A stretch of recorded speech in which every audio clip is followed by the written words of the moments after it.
Is Alex Jones right and we're all wrong? Is Ronald McDonald a reincarnation of some ancient hell beast enslaving humanity 1.99p burger at a time? Ooh. Answers to these questions and more in this episode of This Paranormal Life. Welcome back to the podcast. It's Tuesday again. You're joined by Mr. Roy Powers and myself, Mr. Kit Greer, two paranormal investigators, professional paranormal please investigators. add that. On the brink of insanity, broadcast live to you from our basement every week. I really hope that second one isn't true because I've had a bit of McDonald's recently.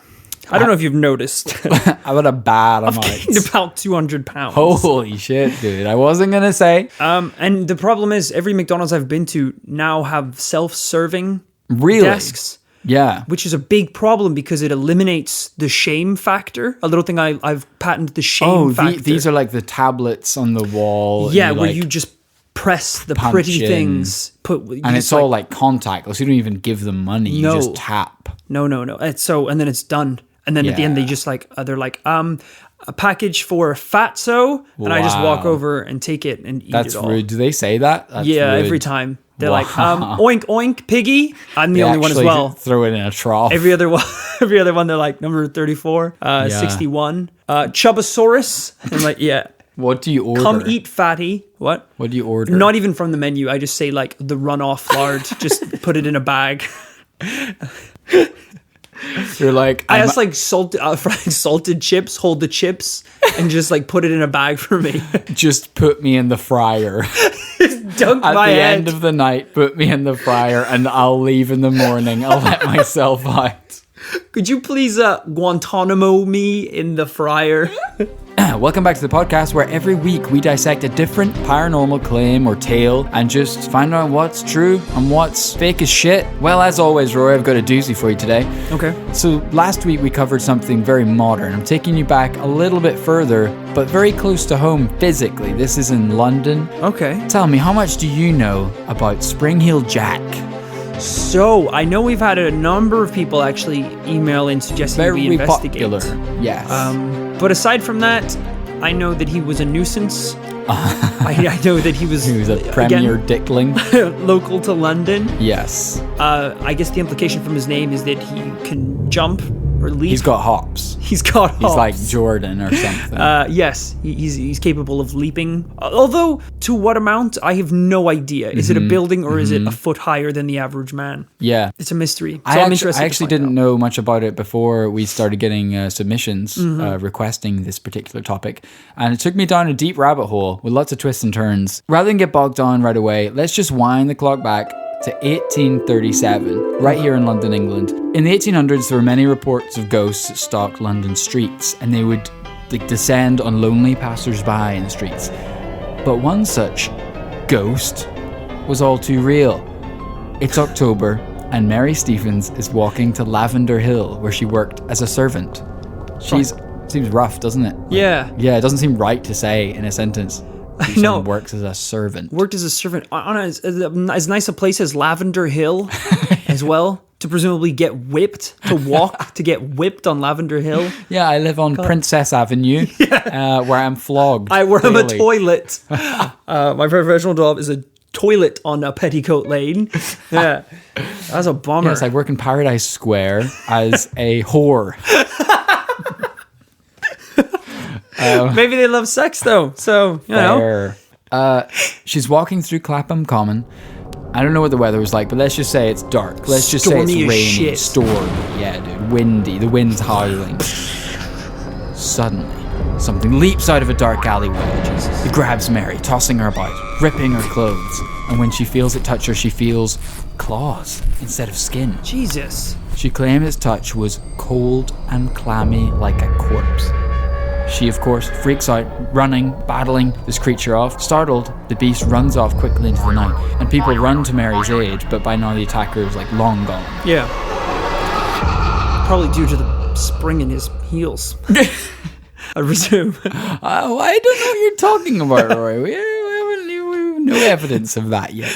Well, the people of Clapham didn't have to wait long for their second glimpse of the attacker, because the very next day, near Mary's home in fact, a man is driving a horse and carriage through the streets when out of nowhere, a shadowy beast leaps out at him.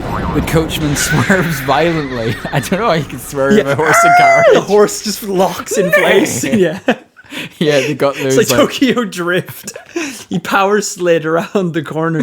They've got those modern, like, anti-locking horses. Yeah. They're, like, super safe in a crash. He swerves violently, crashing and injuring himself dreadfully. Witnesses claim that the culprit escaped by jumping over a 9-foot-high wall, laughing in a high-pitched scream all the way into the distance. God damn. Can you imagine how terrifying that is? That's terrifying for two reasons. Yes. One, obviously the screaming man jumping over a 9-foot wall. Sure. But also, let's think about this. If you have to stop a carriage, yes, it's not like a car, right? Like, how did they slow a carriage down? Because if the horse just stops, it dies. Like, it's killed by the carriage. Yeah, I guess. There's quite a bit of momentum. I feel There's like got to be some braking mechanism, right, on board. Yeah, I mean, but don't you just like pull on like? Oh yeah, for the wheels. But the thing, the carriage will keep going. Yeah. This carriage of TNT doesn't have any brakes. I'm sure it'll be fine. Maybe like carriage or horses that pull carriages are just like one-trick ponies. Like they just die. They're like expendable, and then when you arrive at your destination, you hop on a new one. Yeah, it's like a little like origami carriage. Yeah, they just recycle it at the end of every ride. Yeah, and also I feel like. I mean, I guess it's the driver doing this, but I feel like if a one man jumps out in front of a horse and carriage, I feel like those horses are just mowing that man down. Yeah, you're gonna kill that guy. Yeah, unless it's not a guy. Hyperventilates, drop to the floor, swallowed a fly. Needless to say, people start going frickin' primal, dude, and the papers dubbed him Spring-Heeled Jack. After two accidents, he's got his own name and persona. The tabloids eat that shit up. People had nothing to do back then. That's crazy. I know, but I feel like these days, if Donald Trump takes a shit, it's like all over HuffPost and like Washington Post and stuff. You know, it's like they always call him the Goblin Shit Lord. Like, he's got his own persona. Like, imagine if there's like a fiery ass Trump. Imagine there's like a stabbing down the street, and then within one day there's rumors being spread about like Jake Knife Fingers. You know, like well, yeah, I know it's more mystical than just a stabbing. What we'll see throughout this story is like the way that people talked back then is like so stupid. It's so like you forget how far we've come in terms of the most polite person today. If they went back in time, they would probably like shoot them in the face, thinking they were like a feral dog for how like casual our speech is today. Because back then, even it didn't matter who you were, you spoke like Dickens English. It's very odd to read. In these early sightings of Spring-Heeled Jack, he was described as disgusting, devilish, awful, monstrous appearance, deep red eyes, and according to one report, a wicked smile of... Wait, let me do an authentic, like London 1800s accent. Yeah. Okay. According to one report, a wicked smile of unimaginable terror. I thought you were. It really threw me because I thought you were going to do a fancy voice. No, that's like an authentic London accent. Do you hear people in the streets? You hear people in the streets talking to each other. Yeah, whoa, how's it going, mate? Yeah. No. Like last time I was out and I was like getting stuff from the shop, and they were like, "Do you want a pack of smokes with that?" Right. So like a little different to what I was doing. What we're doing though. That's fair. They're so different. I feel like yours is just, it's all over the place. Right. Where you like, yeah. I mean, what you're doing is probably like, that's more of an Eastern like sound. But like out west where like this was set, right? It's more like, it's talking like this. No, that's still so wrong. Look, just say, where's the car in your accent? Where's the car? And I'll do mine. Where's the car? I mean, that's what this is where you should be. I see what you're saying. Sorry, dude. Yeah, just stop. Honestly. Okay. Just stop, because it's embarrassment at this point. Yes. I hope you cut this part of the podcast. I'm embarrassed for you. Yeah. Or as they would say, I'm embarrassed for you. I love that mine is worse. I'm embarrassed. Well, color me embarrassed. Well, if I didn't need a peach iced tea on a cool August night such as this. Down to play on the old London banjo. Dun, dun, dun, dun, dun. Yeah, so he had a wicked smile of unimaginable terror. Of course, he wore a cloak. Underneath, Of course.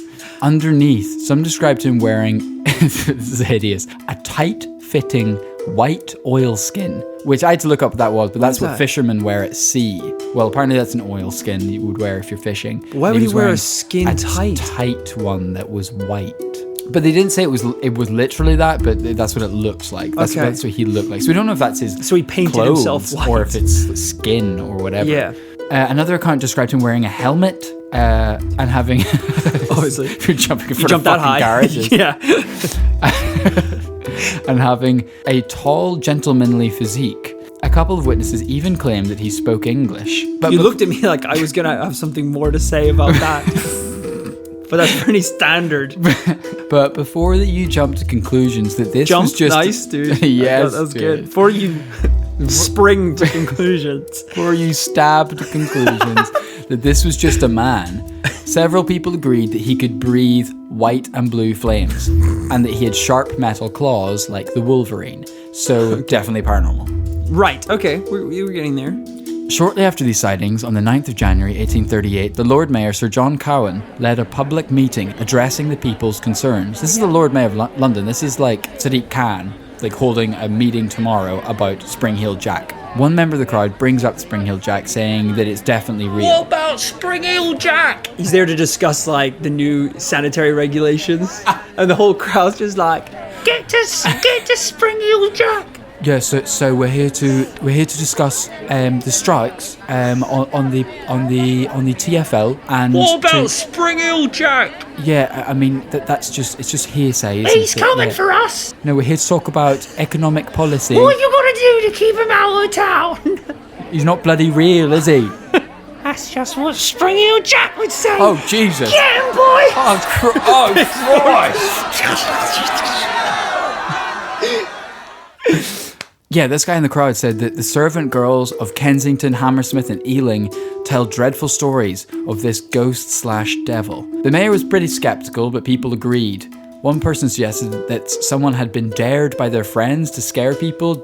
It was a pretty practical idea. Yeah. And because some of the girls had been describing people, in the guise of a ghost, a bear or a devil. Right. Which are all quite broad things, I would say. Yeah. But I guess this came in in a spate of attacks, and so it was all grouped together as the same thing. Was this were these attacks following like a discount sale at a Halloween store or something? They described attacks from a gorilla man, a vampire, and a sexy nurse. Elsa from Frozen. Dude, yeah. By one account from these people, they said that a man had appeared at one house, knocked the door, and when a servant answered, she was so horrified by what she saw, she goddamn fainted, and she hadn't recovered since. This was days later. What did she see? Did she say what she saw? Just this devilish man with a horrible physique, spitting blue flames. Okay, well, yeah, that would do it. Yeah. Right? Well, news of this meeting got out and it was reported in the Times and several other papers. The mayor was forced... This is quite funny. The mayor was forced to reveal that even though he was skeptical, he revealed he had known about Spring Heel Jack all along, and he revealed to the public a giant pile of letters from all over London, people complaining about the wicked pranks committed by the Spring Heel Jack. Damn! That's crazy. He was kind of hoping to sweep it under the rug, not really talk about it at that. Yeah. But he was like, okay, this is the most pressing shit. Letters full of women frightened into dangerous fits and some severely wounded by claws. Others claimed that in Stockwell, Brixton, Vauxhall and Lewisham, several people had died of fright or had fits. The mayor was torn. He said, it's impossible that a ghost performs the feats of a devil upon the earth. Sorry. It's impossible a ghost performs the feats of a devil upon the earth. But he also personally knew someone who had been caught up in one of these incidents. Basically, he was looking for the Scooby-Doo unmasking moment. He accepted it was happening, but he was pretty skeptical that this is like a paranormal event. This sounds quite suspicious, though, because it sounds like Peter Parker says he's like best friends with Spider-Man. And he's like, yeah, I can get you all these like pictures of Spider-Man. Like, I think the mayor's being like, all all right, I know someone who's a close friend of Spring Hill Jack, and he has to just set up all these pictures to make it look like he's been caught like in action. So we have a photograph of the guy there. Of course, the mayor's gonna like downplay that he's real. It's like, I don't believe it. I think it's just a guy. Yeah. It's like, why is Spring Hill Jack wearing the memorial ribbon that only the mayor has? Like he must have just ganked it off me at some point. And the keys to the town. Why is the mayor wearing Air Jordans? Why does he need Air Jordans? Yeah, I was thinking about it. Popped into my, when you're having like shower thoughts, like that's a good name for a podcast. Yeah, shower that thoughts. is. It definitely exists. It's got to exist. You think so? Probably. Let's change our name. Oh shit! Let's just change the podcast. Nightmare thoughts. Shower ghosts. Paranormal showers. That's good. Oh yeah, I was thinking that like one day it was just like popped into my head while I was cycling or something. I was like, that was such a funny premise for a superhero that he like makes his living by taking photos of himself. Yeah. It's like, oh, I got some good pictures of, like, maybe that's what the mayor's doing, is being like, oh, here's a picture of me beating up Spring Hill Jack. It's doing that thing where you're in a doorway, but your hand is just off the side. So it looks like you're strangling someone, but it's just your own hand. It's like, oh, I'm getting him good at this one. And they're all like, mayor. Oh. And the mayor's like, anyway, see you later. Leaps 20 feet. It's proper Scooby-Doo style, like a video where he runs in one door and Spring Hill Jack comes out the other. He runs in the other.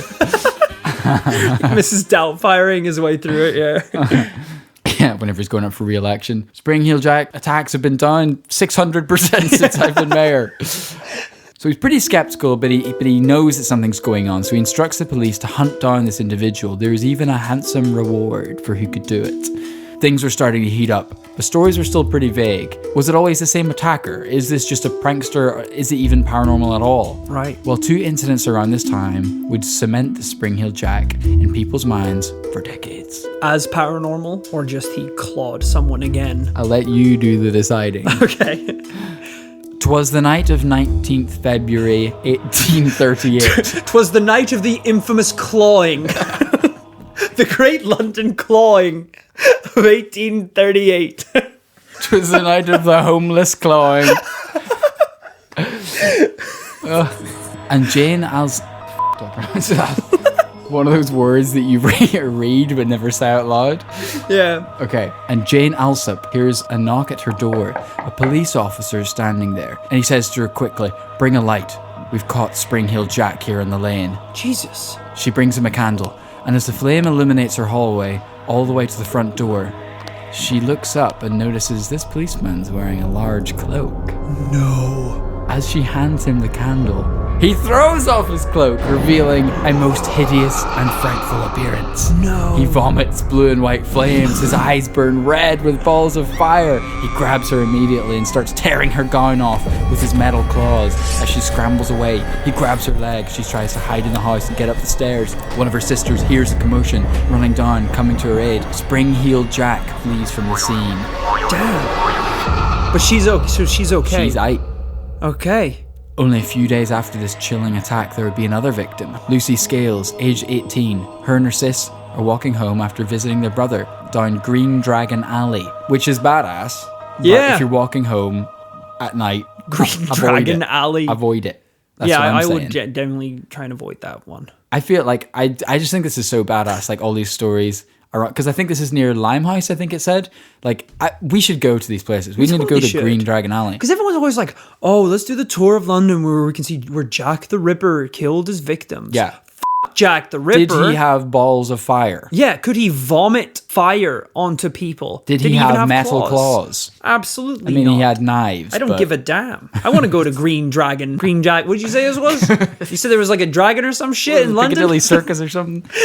Yeah, they're walking home and they see at the end of the path down Green Dragon Alley a man standing in a large black cloak. Turn around. Lucy is walking in front of her sister towards the man. No. And just as they're passing him, he vomits blue flames into her face, temporarily blinding her. Jesus. She drops to the ground into violent fits. Her brother hears the commotion because he's just left and they're meeting in the street, and he runs after them to see what's up. He sees a tall, gentlemanly man. I mean, it's not gentlemanly. I know, what kind of a description of a physique is that? Gentlemanly? I mean, Is he just like elegantly how good does he look? like he looks like a demon, but his posture is incredible. Like, I mean, holy shit, is that an Armani suit? That's insane. Yeah. That thing's so expensive. He sees the gentlemanly man in a large cloak carrying a small lantern, a bit like the police would use, he said. He walked away quickly and no one caught him. I guess he was too far away with his brothers running down the lane, but no one caught him. Well, the police searched high and low, questioning many, particularly one Thomas Milbank, who immediately after the reported attack on Jane Alsop had boasted in the local pub that he was Spring Hill Jack. He was arrested and tried in court. Milbank had been wearing white overalls and they had found a cloak and candle he dropped in the street. Jesus. But he couldn't be convicted because Jane insisted that her attacker could breathe fire, but Milbank could not breathe fire. So, fair play to Jane here. She's going around saying that this person is breathing fire. Yeah. To the point where it seems almost certain they've caught the right person. Yes. But she insists it's not him because he can't breathe fire. So it does seem a bit preposterous, but if you've been attacked in that way, when someone comes to your door and you've seen them face to face and they've bloody manhandled you and ripped your clothes and chased you up a set of stairs, you probably do know what they look like. Right. So it's kind of like if I'm walking home Yes. from work, like late at night, down Green Dragon Lane. Granted, you And work on Green Dragon Lane. Yeah, this is a weird coincidence. And I get stabbed by an alien. God forbid. Yeah. Right? And then I'm on the floor. I Plausible. get rescued. I survive. Yeah. And then the police call me in. They're like, "Look, we caught the attacker. He fessed up to the crime. There's some CCTV footage, and I can watch the footage. But the footage is a man stabbing me, and they've caught the man from the video. Yeah. But if I was 100% sure that it was an alien, Right. you know, how do you express that? How do you word that? Yes. Would you feel comfortable letting a man be punished for that crime if you were 100% sure Yeah. that it was a 3-foot, gnomish, bulbous head, big-eyed alien? That's tough. I mean, like, even if it was a guy, but a small detail like, well, he was levitating. Yeah. And, you know, but it would be hard to, and then they're like, hey, we caught the guy. It's like, well, can he levitate? No, but, well, I mean, he could, so, like, you don't have the guy. That's a little bit more difficult because it's like, well, is he levitating? Well, can you levitate? No. It doesn't seem like it. I'm That's trying what right he now, would I say. promise. Break his legs. Yeah. So, like, this dude that they've caught, she's like, oh, it's not him because he can't breathe blue fire. I mean, how do they know that? Maybe he just refused to breathe the fire. It's a tricky one because he has already fessed up to the crime. Yeah. It's not like they even just caught a guy who happened to be there and looked like it. Right. He's told everyone that he's him. I also love the idea of him like meeting every other description. Like he looks like a demon. He's got red glowing eyes, like blood on his clawed fingers. It's like, what about the fire thing? I don't think he could do it. Let him go, boys. And he's just killing like, people on the way he's out. He's like, I did it. I for sure did it. They go to let him out of the cell, and he's just murdered his like cellmates. Am I free? He's springing around the place. In blood on the walls, Spring Heel was here.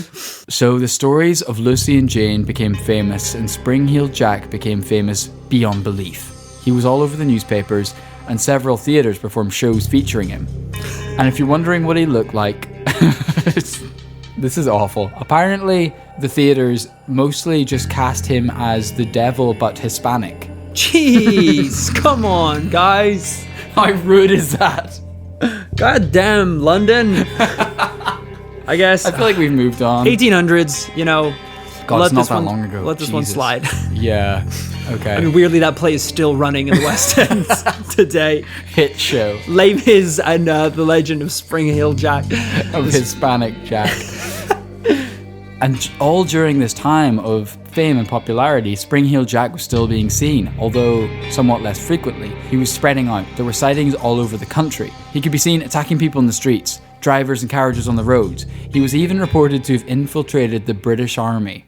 Soldiers at Aldershot Barracks said that a sentry on duty one August night was walking through the barracks in darkness on his usual patrol, when he suddenly turns to see a shadowy figure standing right ahead. "Who goes there?" he shouts. "Show yourself!" But the figure doesn't flinch. until he runs at the soldier full pelt, anime style, hands behind his back, and the soldier kunai in hand. And the soldier draws his weapon, but the figure slaps him several times in the face. It's no match for the mighty Rasengan. The creature lashes upon it. Reeling, the soldier fires on the man, but he doesn't go down. He runs and jumps away with supernatural speed. This was taken so seriously that in Lord Ernest Hamilton's memoir, he wrote about his time at Aldershot Barracks and about the Spring-Heeled Jack appearing and how sentries across the barracks were issued with ammunition in order to shoot the night terror on sight. Damn. People were divided. Some thought that Spring-Heeled Jack was a paranormal beast, others thought he was a prankster. And we know law enforcement was taking Jack seriously, but did they catch anyone? Well, one man was a prime suspect. A man so devilish and awful, so prolific, so many experiences with the police and women that his name immediately came to mind when people heard of these attacks. Jack. It was Jack. He was an Irish nobleman called the Marquis of Waterford. A nobleman? Really? Irish, though. Right. He was constantly brawling, drinking, cursing, betting, and making, quote, brutal jokes, which I just love. I like to think that he was just like a roast artist of like the 1800s, just like calling out like dwarves for being like short AF or whatever. Yeah. I don't know, just roasting people left, right, and center. I assume like brutal jokes would be more like, knock, knock, who's there? Like, open the door, I'll kill you. It's like just horrible. But maybe that was funny at the time. Do you think like brutal jokes is just like roundhouse kicking someone in the face? Yeah. It's just like violence. I know a brutal joke, yeah. Floors him. There's the punchline, bitch. Puts on whatever the equivalent of sunglasses are in the Victorian days. Two monocles. Walks out of the bar. Also, throwback to another episode, this nobleman is Corny the Ghost. Oh shit, yeah. An Irish nobleman in constantly f***ing with people. He was known far and wide as the Mad Marcus. Apparently he was known to amuse himself by pranking travellers, freaking them out and whatnot. I actually discovered during this research that the Mad Marcus, get this, is where the term paint the town red comes from. What? Why? Basically, him and his mates, the Mad Marcus, the Marquis of Waterford, him and his mates were staggering back one night from a fox hunt, totally pissed. And when they had to pass a toll gate, they basically didn't want to pay the tollkeeper. Who does? So, granted, kill him, twist his neck. Blatant rip-off. They tied up the gatekeeper and stole his paint and brushes that he had lying around. They painted him and his gate red and went on a brutal rampage, knocking on people's doors, kicking over flower pots, and at one point they flipped over a caravan, and when policemen tried to intervene, they were beaten up and painted red. Well, all these men were eventually arrested for their crimes and fined £100 each. And that's all? Or maybe that's like $1 million. I did look this up. Apparently it's hard to like adjust for inflation, but it could be anything from about 20 grand to like $250,000. God damn. And these boys just paid it off like it was nothing? Well, Marcus of Waterford, he's flush with cash. He made his money the old-fashioned way. I was run over by a carriage. This makes so much sense, jumping in front of carriages. Yeah, that's all Spring-Heeled Jack was trying to do, was get a sweet payout. He was just leaping in front of carriages, trying to get hit. Oh my God. So he could sue. That backs up the claim that it is Marcus himself. It does a bit. So people were pretty convinced this could be him, but unfortunately it didn't add up. He eventually retired to a quiet life in Ireland, so he wasn't in London, and he actually died, and like Spring-Heeled Jack sightings continued to go on. So okay. One man was actually caught and convicted for being a suspected Spring-Heeled Jack, Mr. Captain Finch. He was caught indeed dressed like Jack with an awful mask and horns. God except Lord. He was 100% human, and he was using the disguise to assault women in the street.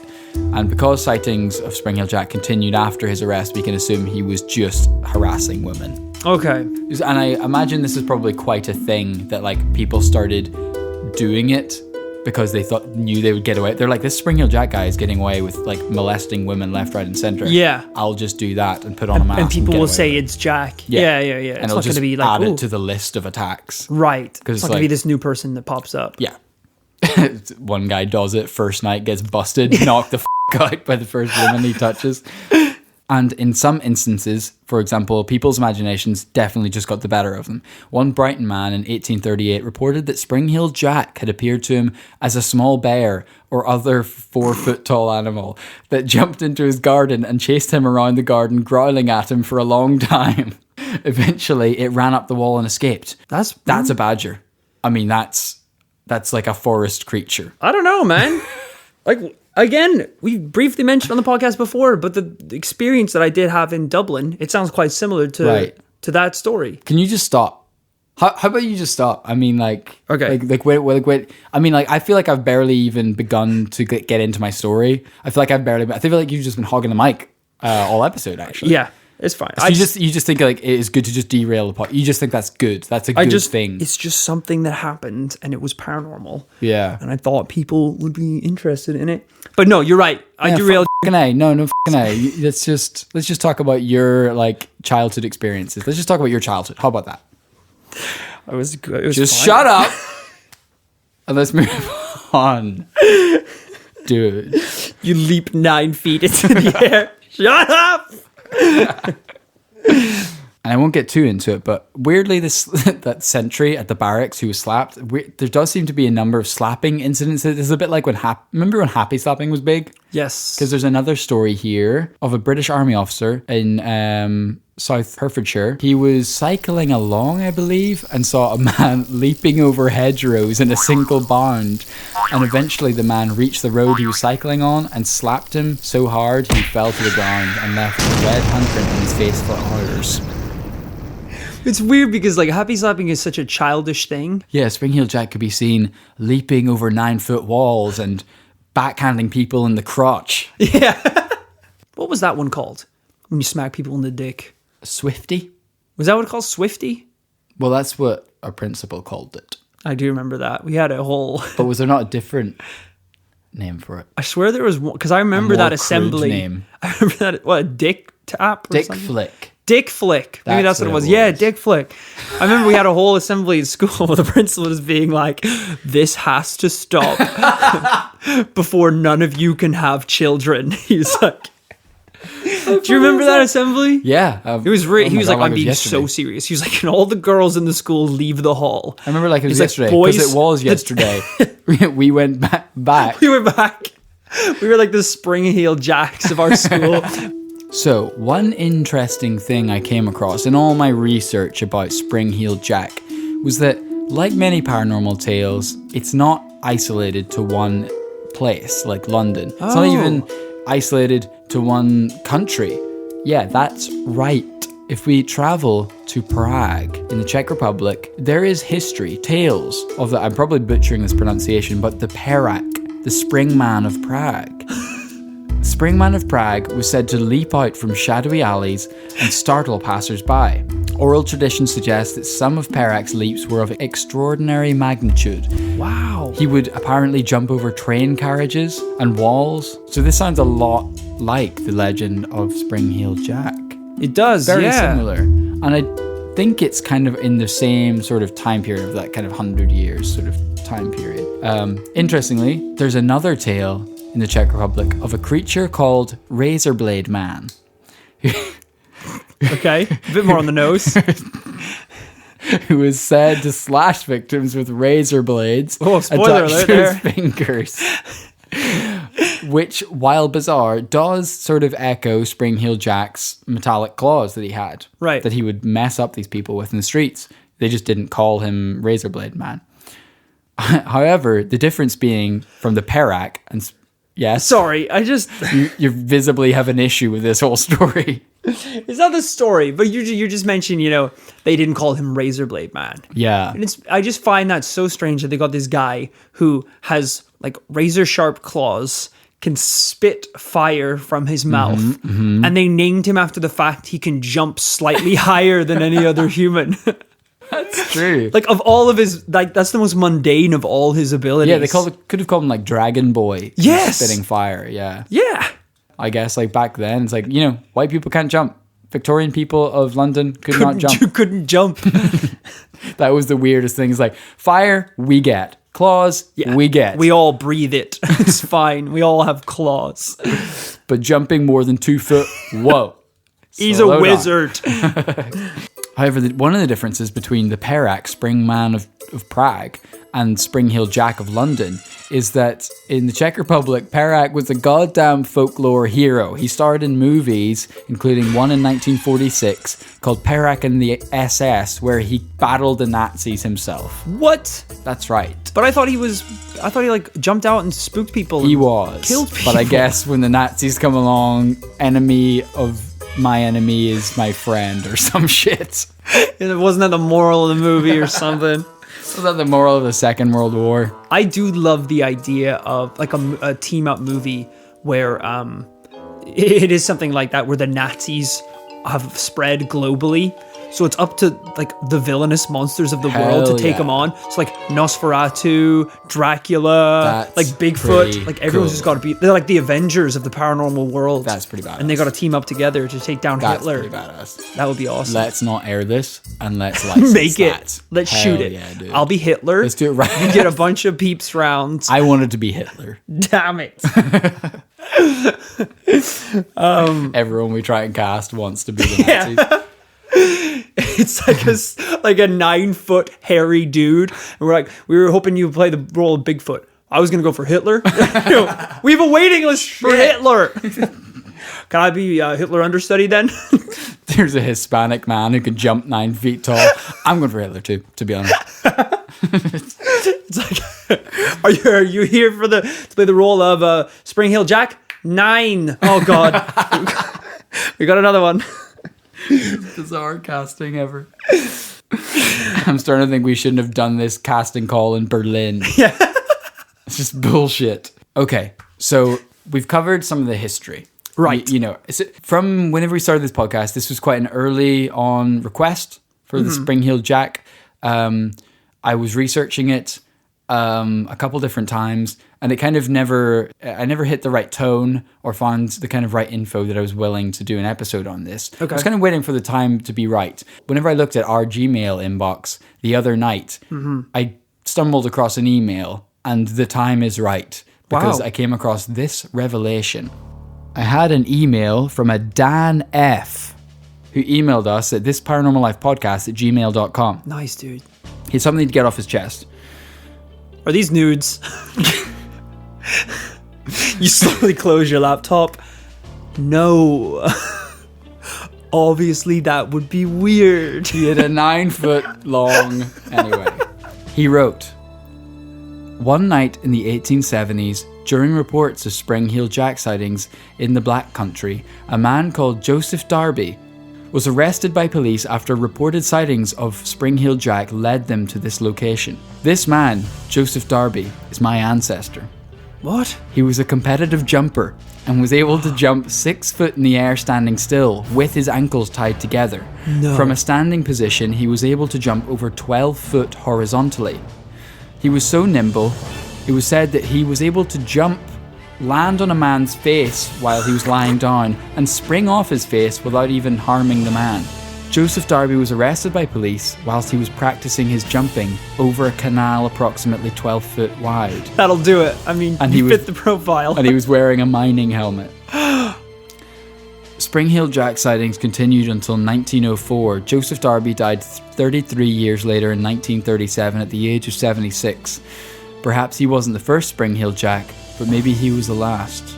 So one of our listeners' ancestors was this competition jumper, and I researched this. I looked up this Joseph Darby character, and it is like Wikipedia page is like totally documented. He entered like, you know, championships and global competitions in like, you know, standing jumps, high jump records, Right. things like that. And he could legit jump 12 to 13 feet just horizontally. And he would do, let's say, like, he had another record, I think, which was for double Clawing.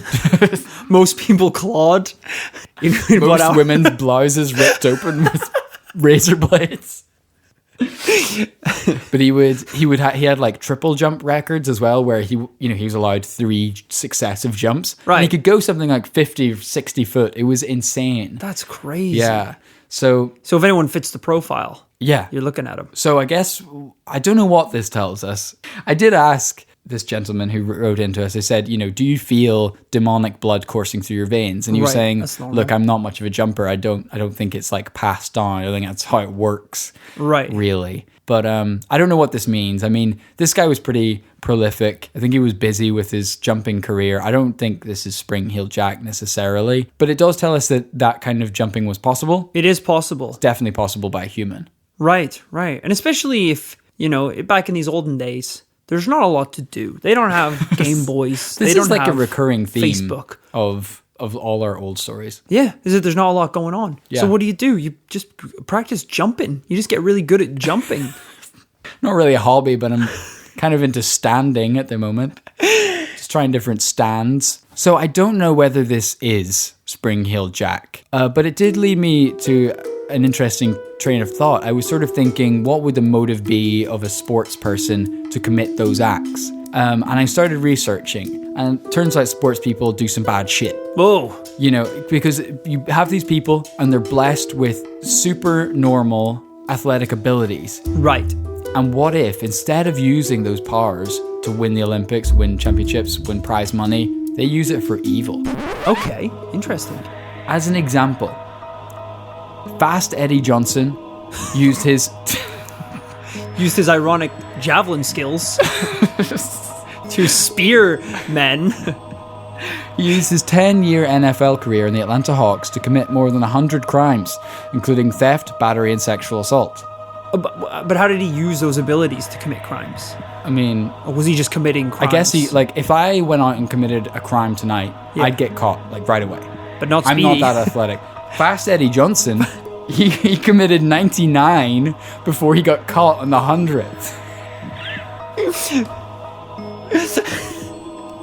What a time to be caught as well. You're like the big 100 and then busted. I mean, you've gone down the NFL Hall of Famers, Atlanta Hawks, won every competition there is. But the one thing you haven't done is been a centenarian of crime. Centenarian of crime.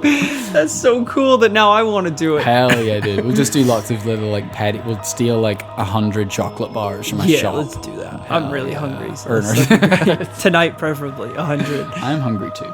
Powerboat racer Ben Kramer ordered the assassination of his racing rival Don Aronofsky. God damn. Fun side note, he tried to escape prison in 1989 by having someone fly a helicopter to the prison yard.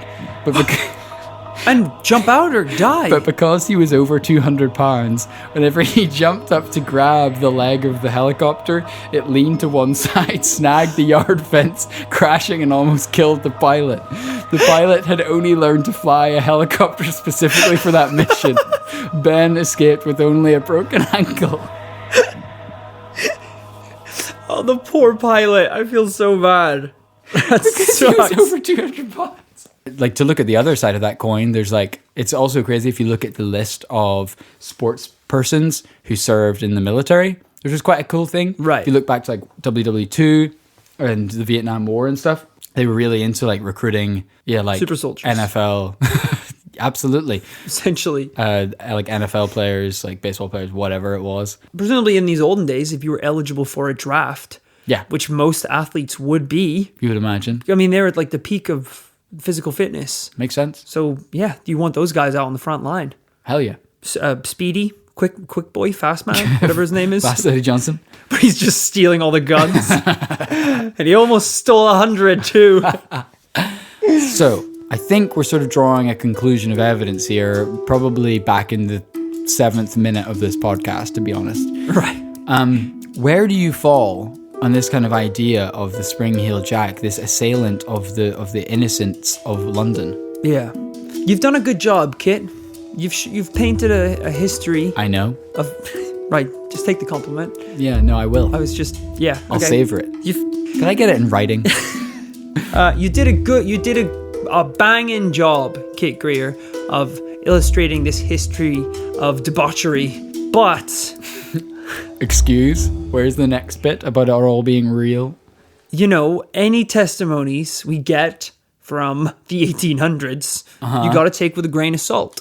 Why? Do I think that there was a man long ago jumping out and molesting women? Yes, most likely. That happens in today's world. Do I think he breathed fire and had the eyes of a demon? I don't believe I do. Why would they lie, though? That's a good point. I mean, the story with the woman who wouldn't convict a murderer because he couldn't blow blue flames, that's a tough one. Because I also don't know what that could be. Yeah.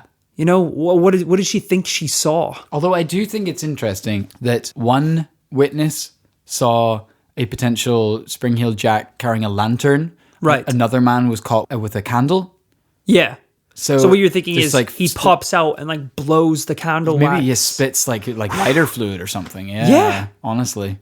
I mean, that's not beyond the realms of possibility. That's more likely than a supernatural demon man.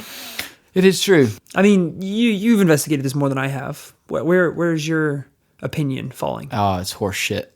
Oh my God. To be fair, I think a good percentage of these Spring-Heeled Jack sightings are like copycat nonsense. Yeah. It seems to be that it was a lot of people doing the same sort of behaviors. I don't think it was one person. It's sort of like most recently in popular culture, like all over the news, there's been clown sightings. Yeah, that's murderous right, that's clown right. sightings. And I guess one person did it as a joke to prank their friends that went viral. And then all of a sudden, everyone was doing it all across the world. And I guess that's maybe not the most fitting example, but it is an example of how one idea and one, villainous figure can spread like wildfire throughout multiple people. Now, whether there was any sort of paranormal beginnings, I think that might be still left unresolved because there's lots of, as we see with Perak, the Springman of Prague. Of course. And we look at other, paranormal beings like, I don't know, even the Jersey Devil and there's many stories of like beasts that run along rooftops and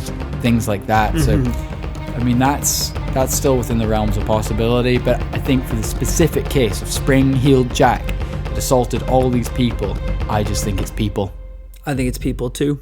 That's going to be a double no. That's a double no this week. This episode. But that was a fantastic story. Just an incredible input from Dan F. Thank you so much for that email that just illuminated this story beyond belief. If you have your own inputs, paranormal submissions, tales, or speculations, please email them in to thisparanormallifepodcast@gmail.com. As always, the Twitter is popping off, the Facebook is popping off, slightly less degree. Hit us up on the Twitter. Instagram, dead. It's been dull. Dead in the water. At This Para Life. That's Twitter. And then Facebook is just This Paranormal Life, I believe. We're just posting, pics, polls, and all sorts of crazy nonsense over there. Much like the podcast. Crazy nonsense. It's really the text version of this podcast. It really is. But tune in next week for another original paranormal tale.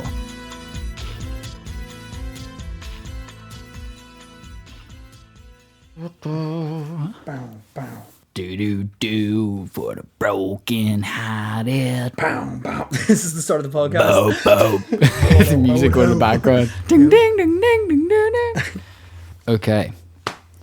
Ready? It's my life. What a tune. I ain't gonna live forever. I just want to live while I'm alive.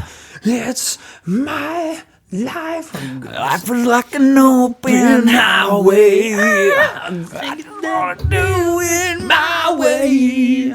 I just wanna live while I'm alive. It's my life. I'm your host for this week. It's a paranormal life. Okay. Now or never. I'm gonna have to get all this shit out. Cause ghosts are gonna live forever. Ghosts are like an open highway. It's all about ghosts.